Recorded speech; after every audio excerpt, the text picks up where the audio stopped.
अस्पताल में त्रुटियां मिलने और एक महिला का गलत इलाज करने पर इंदौर कलेक्टर ने स्टार केयर हेल्थ अस्पताल को 1 माह का नोटिस जारी किया है। आज कलेक्ट्रेट जनसुनवाई में एक पीड़ित अपनी एक बच्ची और पत्नी के साथ पहुंचा और शिकायत दर्ज कराई। इंदौर शहर में मुख्य चिकित्सा एवं स्वास्थ्य अधिकारी के कार्य में लापरवाही बरतने के मामले में पहले एक दिन वेतन काटा गया था।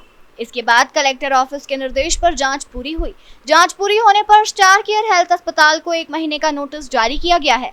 अगर तमाम त्रुटियां अस्पताल द्वारा नहीं सुधारी गई तो इसे सील कर दिया जाएगा। अभी फिर गुलशन नाम का युवक कलेक्ट्रेट में शिकायत लेकर पहुंचा और अस्पताल पर गंभीर आरोप लगाए। पीड़ित गुलशन ने बताया कि स्टार केयर हेल्थ अस्पताल में उनकी पत्नी बगैर पूछे कॉपरेटिव लगा दी। तकलीफ होने पर जब गुलशन अपनी पत्नी को लेकर अस्पताल पहुंचा तो उन्होंने साफ मना कर दिया। इसके बाद कॉपरेटिव को निकालते समय उनकी पत्नी की बड़ी आंत काट दी और बच्चादानी फाड़ दी। कॉपरेटिव निकालने के साथ साथ अस्पताल प्रबंधन ने उसके शरीर के अंदरूनी अंग भी बाहर निकाल दिए।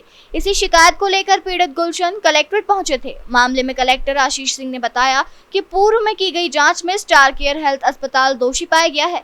इसी को लेकर 1 माह का नोटिस दिया गया था। अभी 10 से 12 दिन नोटिस का वक्त है। उसके बाद अस्पताल सील करने की कार्रवाई की जाएगी। इंदौर से राजीव टाइम्स की रिपोर्ट। जब मेरी वाइफ का केस बिगाड़ दिया स्टार हेल्थ केयर हॉस्पिटल में, मुझसे बिगर पूछे इसको एक तो कॉपरेटिव लगाई, दोबारा मुझसे जब मैं इसे वहाँ पर लेकर गया तकलीफ होने पर तो उन्होंने बताया कि हमने कोई कॉपरेटिव नहीं लगाई।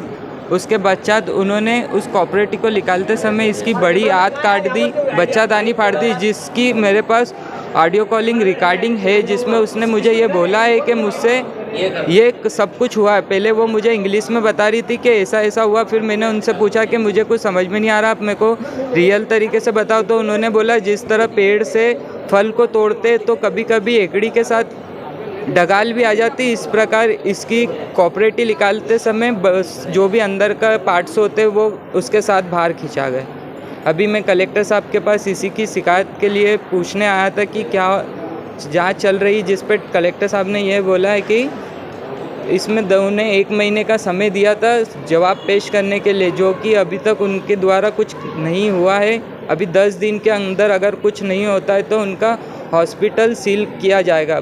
बाकी डॉक्टर द्वारा मुझे दबाव बनाया जा रहा है कि आप पैसे लेकर इसमें सेटलमेंट कर ले, ये लिख कर दे कि आपने जो भी किया कहीं और से किया है। कि 10 दिन के अंदर अगर उन्होंने जवाब नहीं दिया तो उनका हॉस्पिटल रद्द किया जाएगा। जबकि मेरे पास सारे सबूत है इस बात के, जिसमें उन्होंने यह कबूल किया है कि उनने ही इसका केस बिगाड़ा था। मेरे पास ऑडियो रिकॉर्डिंग है जिसमें उन्होंने बोला है कि मेरे से ये गलती हुई। उसके बाद मेरे को उन्होंने ये भी बोला था हम इसका इलाज करा देंगे। बाकी 23 तारीख तक उन्होंने कोई इलाज का पैसा नहीं दिया। मैं खुद ही एमवाई में इसको 1 महीने तक हॉस्पिटल में एडमिट रखा। बाकी मैं इंतज़ार में रहा कि कुछ हो जाएगा तो ठीक है, बाकी कुछ सहायता नहीं दी गई। जी हाँ, एक अस्पताल की शिकायत पहले हुई थी और उसको सीएमएचओ को जांच के लिए दिया गया था। बीच में जांच धीमी पाई गई थी तो उस संबंध में सीएमएचओ का 1 दिन का वेतन काटने का भी मेरे द्वारा निर्देश दिए गए थे। आज जब पता किया गया तो जांच कंप्लीट हो चुकी है और प्रथम दृष्टया उस अस्पताल को, जो स्टार केयर हेल्थ क्लिनिक है, उसको दोषी भी पाया गया है। सीएमएचओ के द्वारा एक नोटिस उनको जारी किया गया है जिसका नोटिस पीरियड 1 महीने का है, जिसमें 10-12 दिन अभी बचे हैं। जो जवाब आता है उसके आधार पर आगे की कार्रवाई करी जाएगी। लेकिन प्रथम दृष्टया जो तथ्य दिख रहे हैं कि निश्चित रूप से अस्पताल की भयंकर गलती है और उसके आधार पर उसका रजिस्ट्रेशन निरस्त होना चाहिए।